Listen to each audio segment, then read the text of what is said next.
నమస్తే, welcome to dot news. TDP రాజకీయాలు ఎన్నికల వేళ రోడ్డున పడడం కొనసాగుతూనే ఉంది. అపర చాణక్యుడు చంద్రబాబు నాయుడు అభ్యర్థులను ప్రకటిస్తే సొంత పార్టీలోనే రచ్చలు రేగాయి. అనేక చోట్ల తెలుగుదేశం ఆఫీసుల మీద పచ్చ చొక్కాలే దాడులకు తెగబడ్డాయి. కొన్ని చోట్ల అయితే ఒక రోజున నియోజకవర్గ ప్రధాన కార్యాలయం, మరుసటి రోజున మండల కేంద్రం ఆఫీసు మీద ఇలా దశల వారీగా దాడులు చేస్తూ టికెట్ దక్కని వారు నిరసన ప్రదర్శనలు చేశారు. అలాంటి నియోజకవర్గాల్లో మడకసిర నియోజకవర్గం కూడా ఒకటి. కర్ణాటక బోర్డర్లోని మడకసిర ఎస్సీ రిజర్వ్ నియోజకవర్గంలో తెలుగుదేశం తరపున ముందుగా సునీల్ కుమార్ అనే వ్యక్తిని అభ్యర్థిగా ప్రకటించారు. ఇప్పటికే పక్షం రోజులు గడిచింది ఆ ప్రకటన చేసి.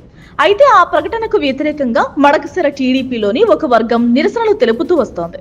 సునీల్ కు టికెట్ ఇవ్వకూడదంటూ ఆ వర్గం వాళ్లు రోడ్డుకెక్కారు. ఇక మరోవైపు సునీల్ కుమార్ ఇన్నాళ్లు ప్రచారం చేసుకుంటూ పోయారు. అయితే చంద్రబాబు మార్పు నిర్ణయం తీసుకున్నారు. సునీల్ ను కాదని స్థానికేతరుడు అయిన మరో వ్యక్తిని ఇప్పుడు అభ్యర్థిగా ప్రకటించారు. దీంతో సునీల్ వర్గం రెచ్చిపోయింది. మడకసిరలోని టీడీపీ ఆఫీస్ పై వీళ్లు దాడి చేశారు.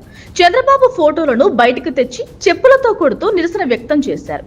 పార్టీ ఆఫీసులోని వస్తువులను బయటకు తీసుకువచ్చి నిప్పు పెట్టి తమ నిరసన తెలిపారు.